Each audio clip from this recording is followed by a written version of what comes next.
آپ نے اکثر دیکھا ہوگا لوگوں کو، شاید آپ خود بھی ایسا کرتے ہوں گے کہ آپ اللہ کو چھوڑ کے لوگوں کی، غیر اللہ کی قسمیں کھاتے ہیں۔ مثال کے طور پہ مجھے میری امی کی قسم، مجھے میرے چھوٹے بچے کی قسم، مجھے فلاں کی قسم۔ کیا آپ کو پتہ ہے کہ اللہ کے علاوہ کسی اور کی قسم کھانا شرک ہے؟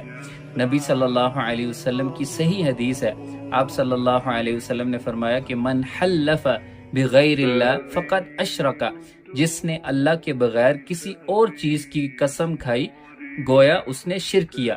تو اس لیے ایسی چیزوں سے اجتناب کریں جس سے نبی صلی اللہ علیہ وسلم نے منع فرمایا ہے، اور ہر بات پر قسم بھی نہ اٹھائیں۔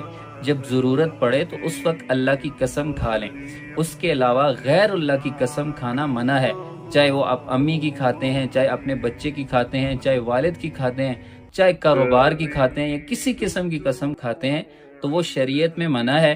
اس لیے آپ اللہ کے بتائے ہوئے قانون اور نبی صلی اللہ علیہ وسلم کے بتائے ہوئے طریقے پر عمل کریں تاکہ دنیا اور آخرت میں آپ کی نجات ہو۔ جزاک اللہ۔